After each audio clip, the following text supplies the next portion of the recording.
Boa noite, amados irmãos e irmãs. Graça e paz. Que o Senhor continue a abençoar a vida da Igreja Presbiteriana da Vila Prudente.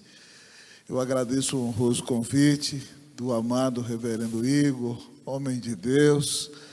Ele é amigo, né? Aí fica falando essas coisas da gente. Amigo, às vezes, perde a objetividade. Você não liga não, tá bom? Mas eu louvo a Deus pela vida do pastor Igor. Ele é tudo isso que ele falou de nós aqui, né? É uma bênção, um homem de Deus. Nós nos conhecemos em 2014, né, Igor? Lá no Supremo Concílio em Natal. E desde lá o Senhor nos deu a bênção de estabelecer uma amizade para a honra e para a glória do nome de Jesus. E aí Deus nos trouxe para São Paulo. Em 2016 os presbíteros da Igreja Unida nos foram convidar para vir a São Paulo. Nós passamos um ano de transição para vir a São Paulo e chegamos aqui em 2018. E depois Deus trouxe o pastor Igor para cá com a sua família, né? E está junto com o pastor Joey aqui com vocês. Também agradeço ao conselho e peço ao Senhor que derrame sobre a vida de cada um que aqui está bênção sem medida para a honra e para a glória do nome de Jesus. Eu quero convidá-los, irmãos e irmãs, nesta noite, a abrir comigo a palavra de Deus lá no Salmo 126. Reverendo Igor, quando me convidou, disse: olha, de manhã nós estamos pregando no Novo Testamento, à noite é no Antigo. E nós queremos achar Cristo no Antigo Testamento. Então, o texto que Deus tem sempre trazido ao meu coração é esse texto do Salmo 126. Eu convido a igreja a que se coloque de pé. Nós vamos ler a palavra de Deus. Salmo 126. Salmo 126, leiamos, assim diz a palavra do Senhor. Salmo 126. Quando o Senhor restaurou a sorte de Sião, ficamos como quem sonha. Então a nossa boca se encheu de riso e a nossa língua de júbilo. Então entre as nações se dizia: grandes coisas o Senhor tem feito por eles. Com efeito, grandes coisas fez o Senhor por nós. Por isso estamos alegres. Restaura, Senhor, a nossa sorte, como as torrentes no Neguebe. Os que com lágrimas semeiam, com júbilo ceifarão. Quem sai andando e chorando enquanto semeia, voltará com júbilo, trazendo os seus feixes. Oremos ao nosso Deus. Pai, glorifica o teu nome nesta noite, ó Deus. Glorifica o nome de teu Filho, Jesus Cristo, nosso Senhor. Te bendizemos, Pai, porque o teu Espírito está neste lugar, quebrantando os nossos corações, enchendo a nossa vida, ó Deus, e nós pedimos que o teu Espírito agora abra o nosso entendimento e nos ilumine, ó Deus. Mas nós queremos pedir ao Senhor que o Senhor nos deixe conhecer mais de ti enquanto lemos a tua palavra. E que o Senhor nos deixe conhecer a nosso Senhor Jesus Cristo. Nós acreditamos, Deus, firmemente, que quando a palavra é pregada com fidelidade, ó Deus, ó Pai, em nossas igrejas, ó Deus, quem fala conosco, Deus, não é o homem. Como dizia Lutero, eu ouço a voz do pastor, eu vejo o pastor, mas quem está falando comigo é o Senhor. Ó Senhor, que nós tenhamos a consciência de que Cristo é quem caminha no meio dos seus candeeiros de ouro, que Ele está presente aqui, neste momento, na igreja. Nós já perceberemos ainda mais sua presença real e espiritual na ceia, mas Ele está aqui, falando conosco na palavra. Portanto, Pai, dá glória ao Senhor Jesus, dá glória a Ti, e manifesta o poder do Teu Espírito neste lugar. Esta é a nossa oração em nome de Jesus. Amém. A igreja pode sentar-se.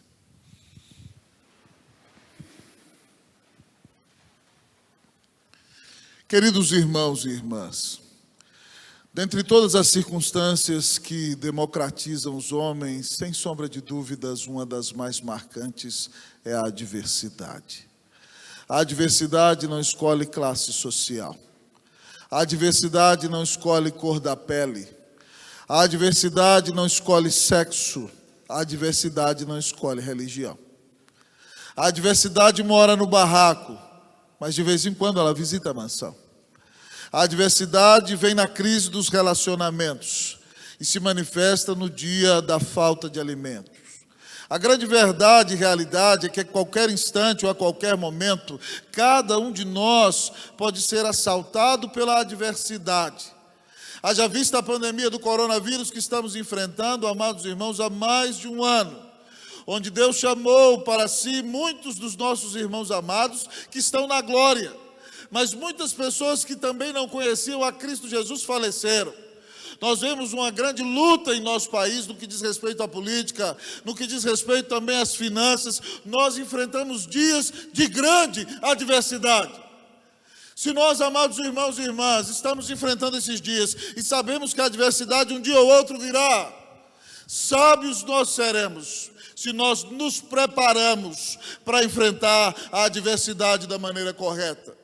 E queridos amigos e irmãos, o livro que nos capacita a vencer todas as adversidades que o Senhor permite que estejam diante de nós é a palavra de Deus. É somente por meio do ensino das Escrituras que nós aprenderemos a ser vitoriosos sobre todas as adversidades da vida. E este salmo que nós lemos nesta noite foi escrito depois de um momento de grande bênção, em um momento de adversidade do povo de Deus. Os irmãos e irmãs sabem que o povo de Deus foi levado cativo à Babilônia por causa dos seus pecados. Os profetas advertiram o povo não se arrependeu. E Deus levantou Nabucodonosor e levou o povo para a Babilônia. E eles ficaram 70 anos cativos ali, conforme profecia de Jeremias. Eles ficariam 70 anos no cativeiro. Agora imagine comigo, se viesse um exército inimigo aqui à Vila Prudente, e de repente eles cercassem a Vila Prudente e ateassem fogo em todas as casas, e viessem aqui e destruíssem a igreja de vocês, e matassem diante dos olhos de vocês filhos, familiares, irmãos e amigos, mulheres desrespeitadas na rua diante dos olhos de todos, pessoas assassinadas, uma situação terrível. Eles foram levados para o cativeiro. A depressão tomou conta da alma deles. O Salmo 138 diz que eles não conseguiam cantar os cânticos de Sião em terra estranha. Eles diziam: nos salgueiros da Babilônia nós pendurávamos as nossas harpas. Em determinado momento eles estavam tão tristes que eles disseram, como diz Ezequiel 37:11, nossos ossos se secaram, pereceu a nossa esperança. Em outras palavras, Deus se esqueceu de nós. Esse povo, amado irmão, que se sentiu entristecido, depois de 70 anos, viu o cumprimento de uma profecia que tinha sido escrita lá em Isaías 44:28 e Isaías 45, no qual Deus disse que levantaria Ciro, o rei da Pérsia. Os persas vieram e conquistaram a Babilônia e se tornaram líderes de um dos maiores impérios da história da humanidade. E Deus tinha colocado na boca de Isaías, 100 anos antes de Ciro existir, que ele chamaria Ciro seu servo, para ser o libertador do povo de Israel. E provavelmente Daniel, com mais de 80 anos de idade, que tinha participado na corte de Nabucodonosor, na corte de Ciro e na corte de Dario, ele abriu a Bíblia em Isaías e mostrou a Ciro que Deus já tinha profetizado a respeito de Ciro. E Ciro, então, muito vaidoso, sabendo que o Deus eterno já tinha determinado que ele seria um grande rei, então, cheio de alegria, ele decreta a libertação do povo judeu. Então, queridos irmãos e irmãs, a alegria voltou a inundar a alma deles. Eles ficaram numa festa incomparável, voltaram a cantar, voltaram a sonhar, voltaram a sorrir. E eles então organizam o primeiro retorno de milhares de pessoas que viriam a Jerusalém, sob a liderança de Zorobabel. E eles fazem uma viagem que dura meses, com a alma em festa, porque antes eles eram escravos e agora foram libertos. E agora eles poderão construir o templo ao Senhor, poderão voltar à sua terra e adorar a Deus. E eles então vêm viajando, e depois de meses de viagem, com essa grande alegria, eles chegam a Jerusalém. E quando eles chegam em Jerusalém, a cidade está destruída.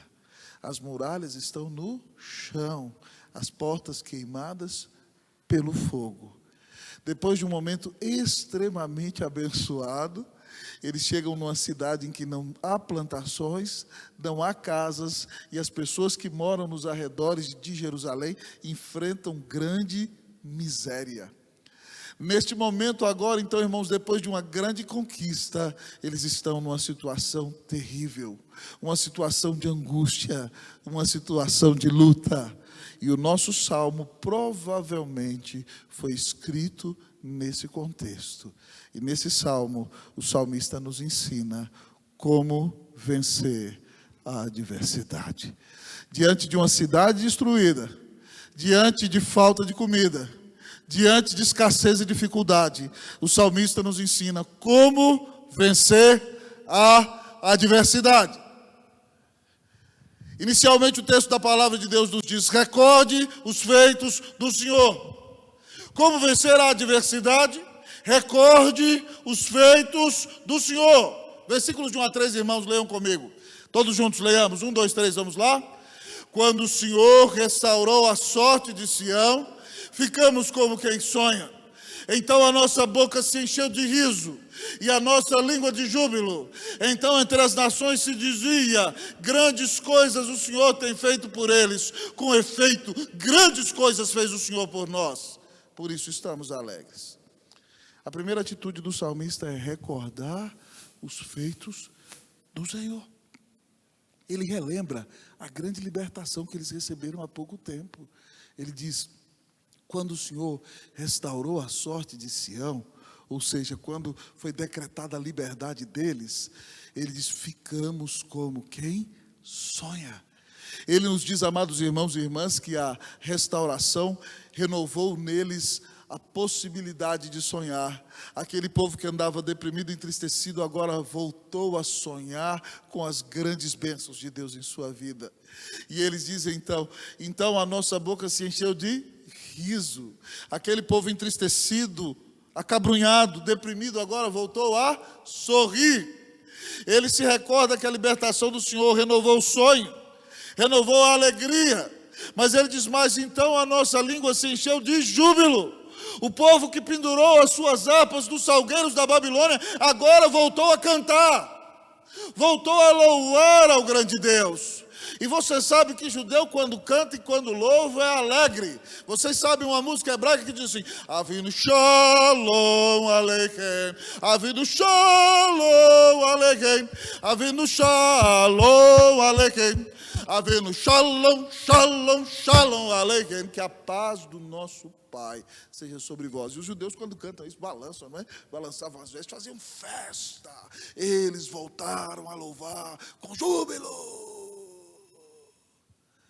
Mas ele, ao recordar que a restauração renova o sonho, renova a alegria, renova o louvor, ele nos diz também que a restauração renova o testemunho, porque ele diz: então entre as nações se dizia, grandes coisas o Senhor tem feito por eles. Nabucodonosor levou dezenas de nações escravas para a Babilônia. E aqui o que eles estão dizendo é o seguinte: que nenhuma das outras nações que foi cativa para a Babilônia recebeu a bênção da libertação. É como se as outras nações dissessem: Deus tem um negócio com esse povo. Deus ama esse povo judeu mesmo. Verdadeiramente não é conversa fiada.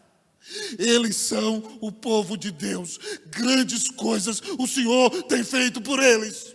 Quando Deus abençoa o crente, amado irmão, até o ímpio é obrigado a reconhecer. É isso que eles estão dizendo. As pessoas que estão ao nosso redor veem a ação soberana de Deus em nossa vida. E então agora, diante daquela situação tão complicada, ao recordar os feitos do Senhor e o renovo do sonho, da alegria e do testemunho, o salmista diz: é verdade. É verdade, eu tenho que reconhecer, grandes coisas fez o Senhor por nós, por isso estamos alegres. Só pode se alegrar no dia da dor, no dia da angústia, no dia do sofrimento, no dia da adversidade, aquele que reconhece tudo aquilo que o Senhor tem realizado a seu favor. Ele pode dizer que está alegre, mesmo num momento de grande provação, porque grandes coisas o Senhor tem feito por eles.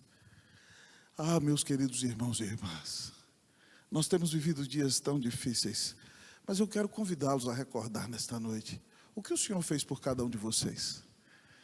O que o Senhor tem feito pela sua família. Como Ele tem cuidado de você até hoje. Como Ele tem te dado sustento. Como Ele tem te dado alegria. Como Ele tem te dado paz. Como Ele tem te dado boa roupa para vestir. Como Ele te deu uma casa preciosa para morar. Como Ele te colocou numa igreja linda para você servir ao Senhor junto com outros irmãos e adorar. Olhe para o seu passado, um momento que você passou grande luta, grande dificuldade, grande angústia. O Senhor não cuidou de você. O Senhor não te carregou no colo. O Senhor não abençoou a sua vida. Se você vive dias de dificuldade, lembre-se de como Deus tem cuidado de você. Mas sobre todas as coisas, meu querido irmão, minha querida irmã, lembre-se que na plenitude dos tempos, Deus se tornou homem sem deixar de ser Deus. Deus tabernaculou conosco. Deus se vestiu de nossa carne. Deus se vestiu de nossa pele. Deus se tornou um de nós sem pecado. Deus sentou-se em nossas mesas. Deus caminhou em nossas estradas poeirentas. Deus comeu nossa comida. Deus levantou nossos paralíticos. Deus destravou a língua dos nossos mudos. Deus abriu os ouvidos dos nossos surdos. Ele abriu os olhos dos nossos cegos. Ele ressuscitou os nossos mortos. Deus, homem, sem deixar de ser Deus, pregou o evangelho, formou discípulos, estabeleceu a sua igreja. Mas no auge de sua vida adulta, Cristo Jesus dá sua vida na cruz do Calvário para pagar o teu pecado e o meu. Você recorda a obra de Deus como grande Criador, mas a maior expressão do amor de Deus por você foi que Ele te amou e deu Cristo na cruz para pagar os teus pecados. Recorde o grande amor de Deus dado a você. Ele cravou o único filho dele na cruz do Calvário para que você não fosse jogado no inferno. E ao terceiro dia, depois que Cristo morreu, um anjo do céu baixou. A pedra ele rolou, o Espírito atuou, o Senhor se levantou, Jesus ressuscitou. Ele subiu aos céus, está à direita do Pai, nos deu o seu Espírito Santo, nos deu a sua palavra, disse que nunca nos deixaria e que no final de tudo vai nos buscar para reinar com Ele eternamente. Recorde o grande amor de Deus por você. Quando você recorda este amor, então você consegue vencer qualquer adversidade que você venha enfrentar. Você pode dizer como Paulo disse em Romanos 8, porque eu estou bem certo de que nem a morte, nem a vida, nem os anjos, nem os principados, nem as coisas do presente, nem do porvir, nem poderes, nem altura, nem profundidade, nem qualquer outra criatura poderá separar-nos do amor de Deus que está em Cristo Jesus. Nem crise econômica, nem crise política, nem Covid-19, nem traição, nem mentira, nem separação, nem angústia, nada, absolutamente nada poderá separar você do amor de Deus que está em Cristo Jesus.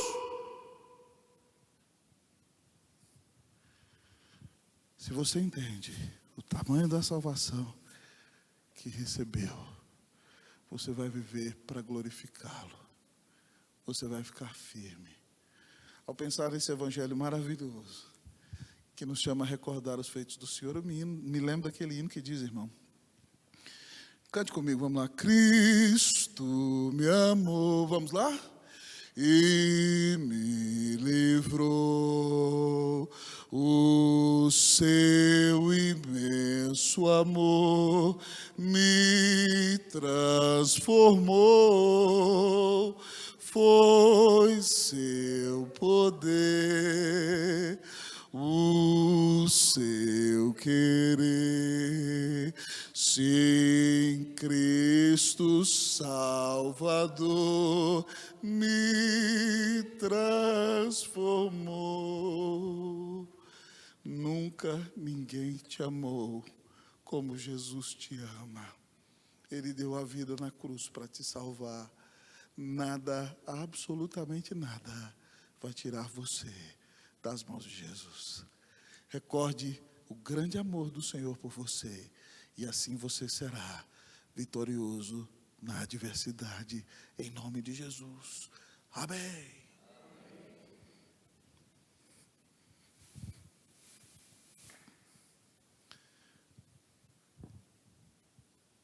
Mas ao olhar para o texto da palavra de Deus nesta noite, o texto ainda nos leva a perguntar: como vencer a adversidade? Como vencer a adversidade? Em primeiro lugar, recorde os feitos do Senhor.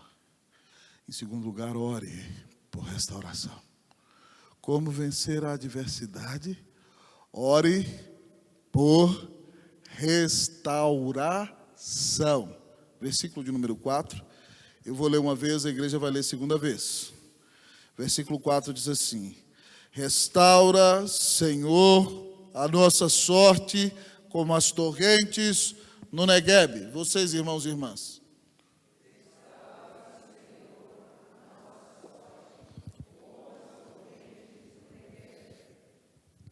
O salmista lembra do que o Senhor fez no passado. E agora no presente ele ora. Ele diz: restaura, Senhor, a nossa sorte como as torrentes do Neguebe. Para orar por restauração, ele precisa reconhecer que as coisas não estão bem como elas deveriam estar. É a primeira coisa que ele reconhece. Restaura, Senhor, a nossa sorte. A ideia dessa palavra restaura no hebraico, ela poderia ser traduzida literalmente: Senhor, traz de volta os cativos que ainda estão na Babilônia para Sião. Traz de volta para que a tua nação se estabeleça novamente. Restaura a nossa sorte. É reconhecer que nós somos abençoados, mas nem tudo está tão bem como deveria estar. Para você orar por restauração, você precisa reconhecer que você não é tão piedoso como deveria ser. Que muitas vezes você não tem vencido o pecado como você deveria vencer. Que o seu casamento não está tão abençoado como ele poderia estar. Que infelizmente talvez os meninos lá em casa não tenham uma vida tão consagrada a Cristo Jesus como deveriam ter.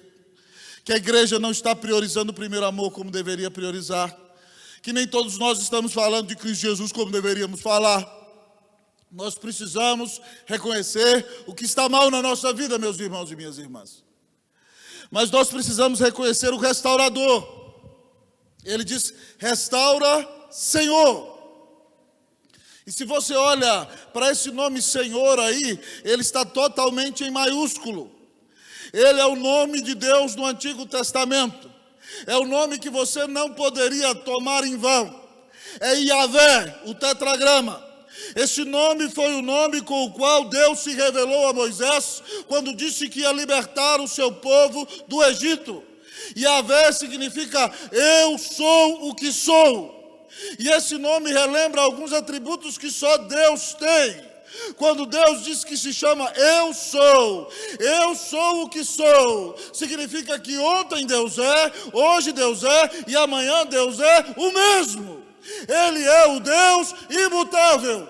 Mas quando ele diz que ele é o grande eu sou, significa que ele também, amados irmãos e irmãs, é o Deus eterno. Ele é o Deus que não foi criado por mãos. Ele sempre existiu. Ontem ele é, hoje ele é, amanhã ele é. Ele é o eu sou. Ele é o Deus incomparável. Mas esse nome, pasme comigo, é o nome com o qual Deus se revela a Moisés como Deus Salvador. O Deus que liberta o seu povo da escravidão do Egito. Esse nome no Antigo Testamento se chama Jesus. Yahvé, Jesus. Ele é o grande libertador do Israel de Deus, que deu sua vida na cruz para pagar os nossos pecados e nos reconciliar com Deus o Pai. Você precisa reconhecer a sua necessidade de restauração e você precisa reconhecer o restaurador. Quando Deus se revela a Moisés na sarça, dizendo, eu sou o que sou, quem aparece na sarça ali, amado irmão, é a segunda pessoa da Trindade. Em teologia nós costumamos dizer que isto era uma cristofania. Yahvé, querido amigo irmão, é Jesus. Quando Isaías diz que viu o Senhor assentado num alto e sublime trono, no Evangelho de João, João explica que Isaías viu Jesus no trono. Então você precisa reconhecer quem é o seu grande restaurador. É aquele que deu a vida na cruz para te salvar. Mas o texto diz, restaura, Senhor, a nossa sorte como as torrentes do Negueb. E pastor Igor, antes de vir para o seminário, eu cresci em Minas Gerais, e perto da minha cidade, tinha a cidade de Três Marias, onde o rio São Francisco é muito grande já no estado de Minas Gerais. E ele é caudaloso, e aí eu li esse salmo aqui, eu imaginava, rapaz, esse Negueb deve ser um rio maior do que o São Francisco, né? Restaura, Senhor, a nossa sorte como as torrentes do Negueb. Aí quando eu cheguei no seminário aqui no JMC, fui estudar, o professor de hebraico tinha morado em Israel, ele contou para nós que Negueb era o deserto do sul de Judá. Negueb, essa palavra significa deserto do sul. E o Negueb é um deserto extremamente seco. E fora das estações de chuva, ele é um dos desertos mais secos do mundo. Eu falei, eu não entendi nada agora, uai, que história é essa de rio no deserto, torrente no deserto? Mas aí o nosso professor nos contava o seguinte, e você hoje tem acesso à internet, pode ver isso, né? Ele disse que na época das chuvas no deserto, a chuva não cai na planície, ela cai sobre a montanha. Então, a chuva vai caindo, vai caindo, vai caindo sobre a montanha, e a montanha vai se saturando de água, vai ficando encharcada. E a chuva vai caindo, vai caindo, vai caindo, e os reservatórios vão se formando dentro da montanha. E a chuva vai caindo, vai caindo, vai caindo, e a água vai enchendo, vai enchendo, vai enchendo, e a montanha vai se saturando, se saturando, se saturando, e de repente, amado irmão, no momento, irrompe do pé da montanha uma avalanche de água poderosa, que forma um rio no meio do deserto. Depois você não vai fazer isso agora, porque Deus está falando pregação, mas você vai chegar em casa e vai botar no YouTube torrentes do Negueb, e de repente você vê o deserto seco, e você vê a água descendo, e vai então se formando. Hoje você pode ver isso em Israel, né? Internet é algo maravilhoso demais. Então você vê a água caminhando, e então nasce um rio no meio do deserto. Ah, queridos amigos e irmãos, depois daquelas torrentes do Negueb, da intervenção de Deus, por meio desse grande fenômeno da natureza, o deserto floresce. O lugar da morte se torna o lugar da vida. O lugar da destruição se torna o lugar da restauração. O lugar da maldição se torna o lugar da bênção. Porque Deus abriu os céus e realizou e demonstrou a sua intervenção. Quando o salmista ora, restaura, Senhor, a nossa sorte como as torrentes do Negueb, ele está dizendo, Deus, abre os céus e restaura sobre nós com os rios da tua graça, com os rios do teu Espírito, com os rios do teu amor. Ele clama a intervenção sobrenatural de Deus na vida dele. Se você quer orar por restauração, você precisa reconhecer que necessita de restauração. Você precisa reconhecer o restaurador. E você tem que orar dizendo, Senhor, abre os céus e me enche com o teu Espírito Santo.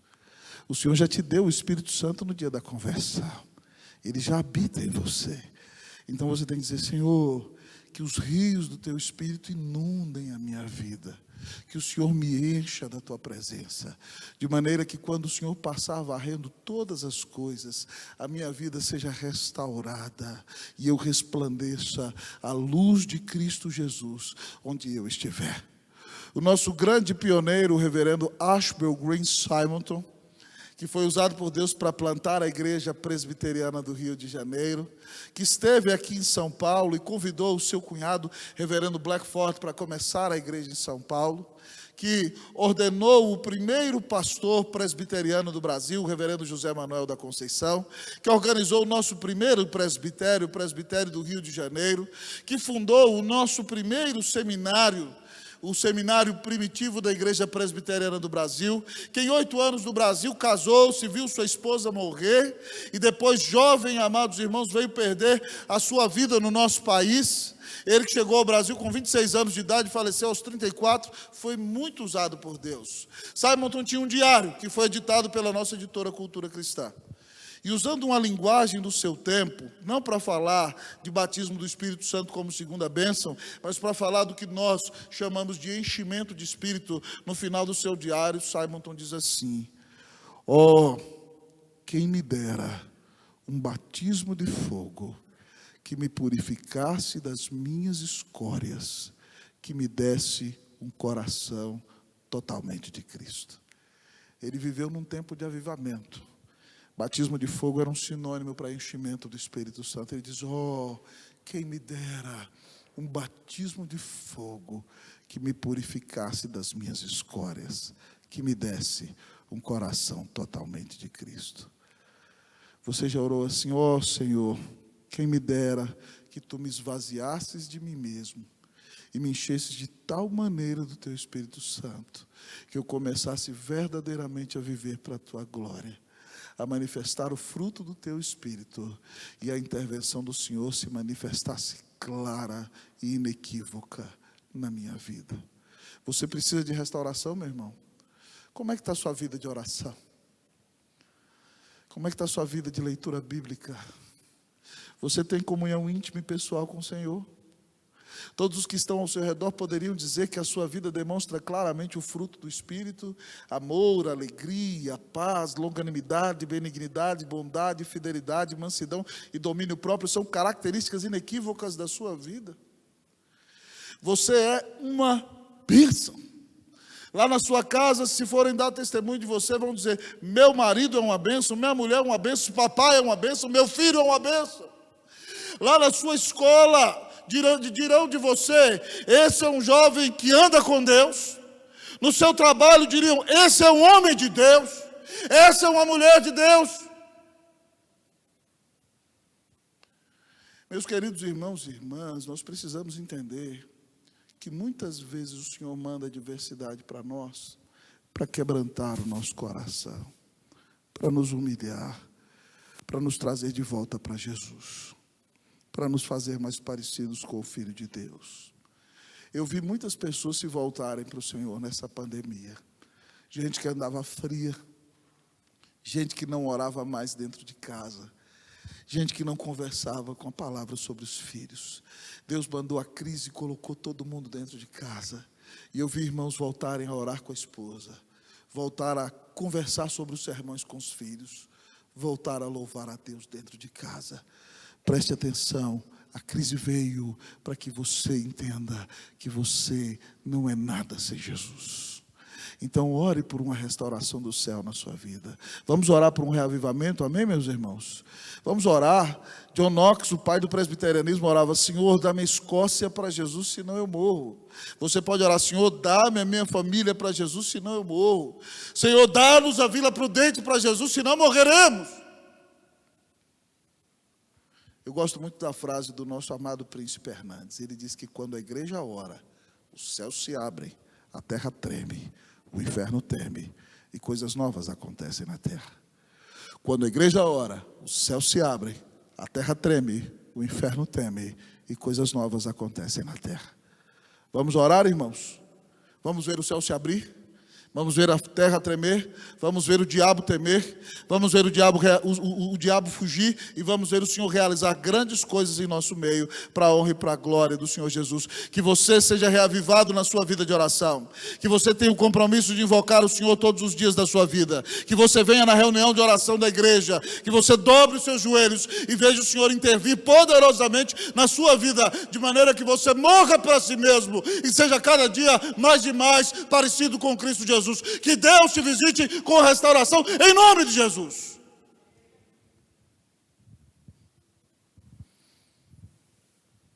Você tem orado por restauração? Você tem sido vitorioso sobre a adversidade?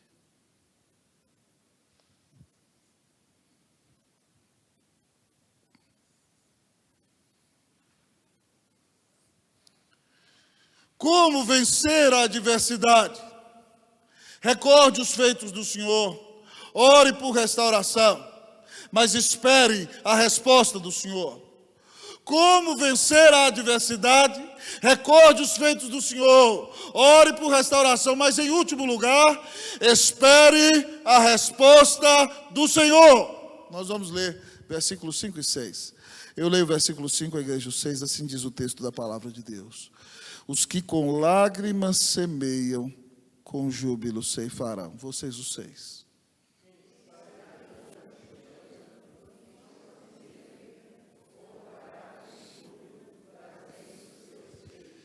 Irmãos, eu fico maravilhado com a poesia hebraica. E esses 2 versículos são uma obra-prima de poesia hebraica. Sabe por quê?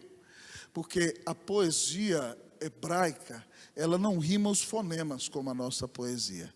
Ela rima as ideias, ela repete ideias, e isso é chamado, na interpretação bíblica, de paralelismo. Esses 2 versículos são cheios de paralelismos sinonímicos. A nossa poesia ocidental, das línguas ocidentais, ela rima o som das palavras, ela rima o fonema. Mas assim, você vê o pastor Igor assim, super sério, mas um pastorzão amoroso. Imagina quando ele foi pedir a Ana em namoro, né? Ele disse para a Ana Elisa, ele chegou para ela, princesa linda do meu coração. Hoje é com grande satisfação que eu venho expor o meu coração. Eu quero hoje pedir-te a tua mão. Venho te dizer que eu sou um partidão. Eu quero ser o seu maridão. Quero ser para você uma benção. E nós teremos uma vida de grande satisfação. Dá-me hoje a tua mão. E ela disse, eu aceito. Quando a gente é amigo, a gente briga, né, Igor? A nossa poesia rima os sons das palavras, mas aqui a poesia é diferente. Esses 2 versículos têm 4 versinhos hebraicos que rimam. O primeiro deles, ele diz o seguinte, rima o pensamento, o crente sofre. Os que com lágrimas semeiam. Quem sai andando e chorando enquanto semeia? O crente sofre. Tem muitas igrejas aí em que pessoas estão se desviando, porque os pastores ensinam, se você está sofrendo é porque você não tem fé. Isso é mentira. A Bíblia nos ensina que por causa do pecado neste mundo todos sofrem. E a Bíblia diz que todo aquele que quiser viver piedosamente em Cristo Jesus vai ser perseguido. Então, se você tem Cristo Jesus na vida, prepare-se para sofrer. O crente vai sofrer. Mas o segundo versículo diz que o sofrimento não neutraliza o cristão. Os que com lágrimas semeiam. O cristão não precisa se trancar no quarto, ficar na cama e se cobrir, encher de coberta, não. Ele diz que os que com lágrimas semeiam. Quem sai andando e chorando, ele vai andando e chorando com a última semente, mas ele semeia. O crente é aquele que semeia, é aquele que trabalha, mesmo no dia da dor, porque ele crê no poder do Senhor. Mas o terceiro versinho, ele diz, querido amigo e irmão, que haverá colheita. Ele diz que eles ceifarão. E aí, para repetir, ampliar melhor a ideia, ele pinta um quadro para nós de um homem que vem com o braço cheio de feixes de trigo. Né? Quem sai andando enquanto semeia voltará com júbilo trazendo os seus feixes. Ele vai estar, tem colheita. Que bênção maravilhosa. E aí ele diz no 4º versículo o seguinte, que a alegria, que você tem dias de tristeza, mas você tem dias de alegria na presença do Senhor. Os que com lágrimas semeiam com júbilo. Essa expressão no hebraico significa literalmente saltando de alegria. Ele diz, quem sai andando e chorando voltará com júbilo, saltando de alegria, trazendo os seus feixes. Muitas vezes, queridos irmãos e irmãs, nós sofremos tanto nesse mundo, que há o risco de que aqueles que vêm à igreja se tornem incrédulos existenciais. Uma vez eu fui participar de uma conferência, eu fui pastor no Chile de 2000 a 2007 e voltei para pregar numa conferência no Brasil. E havia uma reunião de pastores no interior de um estado do Brasil, e havia um pastor sofrendo muito na igreja em que ele estava, as pessoas eram muito difíceis, o perseguiam muito e ele estava desanimado, ele estava querendo largar o pastorado e fazer um outro curso, cuidar de outra coisa, e os pastores mais velhos o estavam aconselhando. E aí um pastor mais velho, eu vi e falou para ele o seguinte, meu filho, eu sei que Deus vai te abençoar. Mas aquele irmão estava tão machucado que ele falou assim, não, eu sei que Deus vai me abençoar. Lá no céu Deus vai me abençoar. Ele estava tão sofrido que ele não acreditava que tinha bênção nenhuma aqui. E aí eu vi um pastor mais velho se levantar e disse, você está errado. Eu creio como Davi, no Salmo 27:13. Eu creio que verei a bondade do Senhor na terra dos viventes. Eu creio que verei a bondade do Senhor na terra dos viventes. Deus vai te abençoar na glória, você vai ver Cristo. Mas eu quero dizer que o seu sofrimento aqui vai passar. E você vai ver o propósito de Deus em tudo que você está enfrentando. E você vai glorificar a Deus. Porque ainda que você enfrente grande provação, o seu Deus é bom. Ele te ama. Ele deu Cristo na cruz por você. E Ele diz para você, eu nunca vou te deixar, jamais vou te abandonar. Ele diz que a vontade dEle para você é boa, perfeita e agradável. Talvez você não entenda agora. Mas mais adiante você verá e você glorificará o Senhor e o exaltará. Então, meu querido amigo e irmão, continue plantando, continue piedoso. Talvez você esteja sofrendo, continue semeando, vá chorando, apresente as suas lágrimas diante de Deus, mas não deixe de lutar, não deixe de trabalhar, não deixe de orar, não deixe de pregar o Evangelho, não deixe de orar pelo seu filho. Talvez você me diga, mãe, pastor, eu trouxe meu filho para a igreja a vida inteira, eu discipulei e agora ele foi para o mundão, já era. Mãe, não desista de orar pelo seu filho.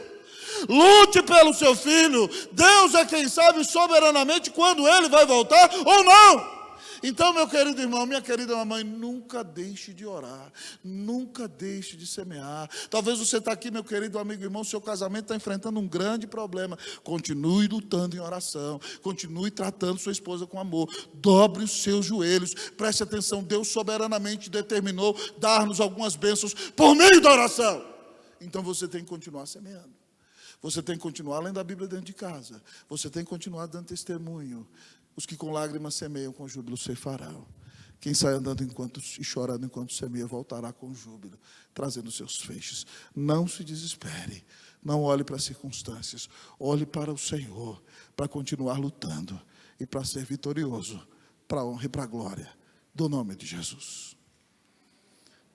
Ao final da exposição deste texto, eu quero lhe perguntar nesta noite, como você tem enfrentado a adversidade?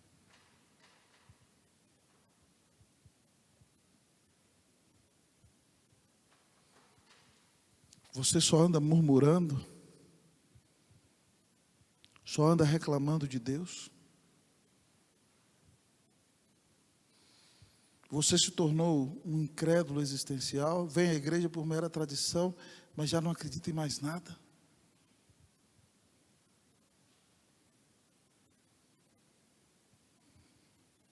Você parou de orar, perdeu a fé, perdeu a alegria? Hoje o Senhor nos trouxe aqui para desafiar você a vencer a adversidade da maneira correta. Recorde no passado que Cristo morreu na cruz e pagou os teus pecados. Dobre hoje os seus joelhos e ore em nome de Jesus, na certeza de que o Deus que deu o Filho dele na cruz por você vai continuar cuidando de você. E se levante para crer e esperar a intervenção de Deus na sua vida, para a honra e para a glória do nome de Jesus. Como vencer a adversidade?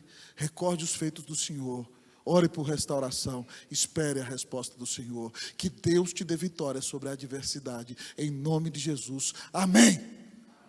Vamos orar nesta noite?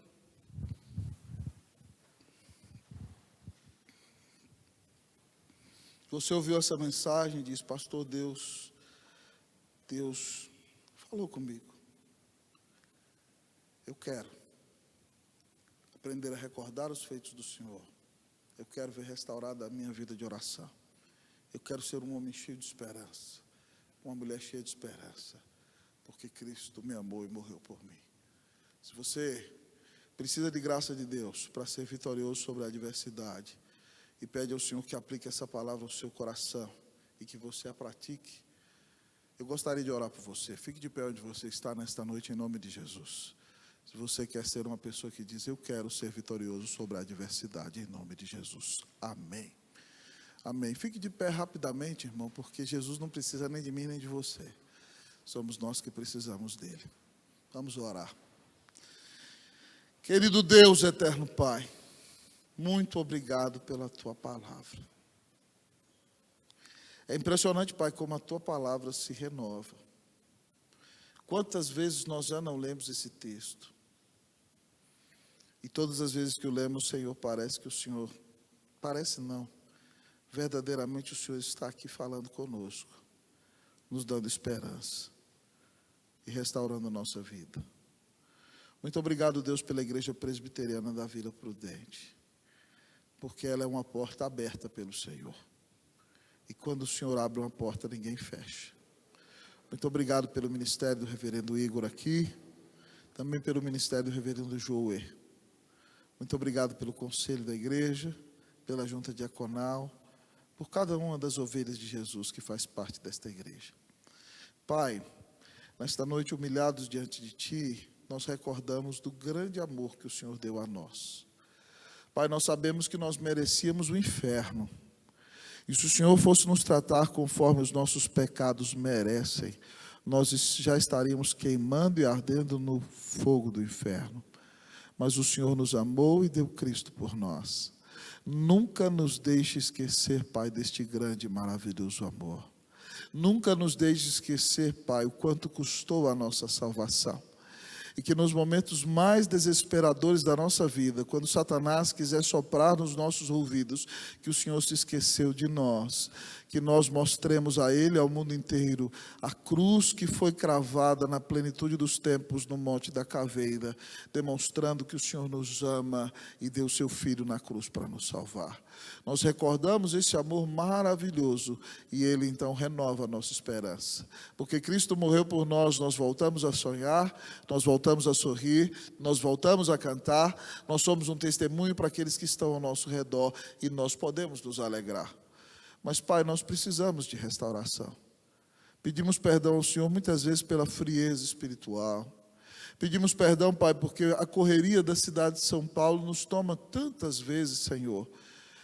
Essa é a cidade de trabalho nesse país e nós trabalhamos tanto, Senhor, que às vezes nos esquecemos de orar, de ler a Bíblia, de caminhar mais tranquilamente, de meditar corretamente nas Escrituras. Perdoa a Tua igreja, Pai, em nome de Jesus. Ó Deus, o Senhor muitas vezes tem que usar uma crise da vida de um filho, uma crise conjugal, para nos trazer de volta para Ti. Ou até uma pandemia o Senhor usa para nos trazer de volta para Ti. Muito obrigado, Senhor, porque o Senhor nos ama tanto, que o Senhor nos visita com tribulações, porque o Senhor sabe que a maior bênção que nós temos é a comunhão íntima contigo. E Deus, quando nós não nos movemos voluntariamente, o Senhor usa todos os meios para nos trazer de volta para Ti. Então, Senhor, restaura a Tua igreja. Deus, eu quero orar por um reavivamento, ó Deus, não só na minha vida, mas na vida de cada um dos irmãos que aqui está, pelo reavivamento do Senhor aqui na igreja da Vila Prudente, abençoando os pastores, a liderança da igreja, salvando almas. Deus, dá os Teus eleitos aqui na igreja da Vila Prudente. Deus, incomoda os vizinhos, Deus, ó Pai, estando em casa, que eles, ó Deus, se perguntem, tem uma igreja ali, eu posso ser abençoado, eu vou lá ouvir a palavra, e que quando eles entrarem, que ouvirem a palavra, eles sejam convertidos pelo Senhor. Nós clamamos essa bênção a Ti. Usa meu amigo pastor Igor, pastor titular da igreja, pastor João e todos os que trabalham aqui.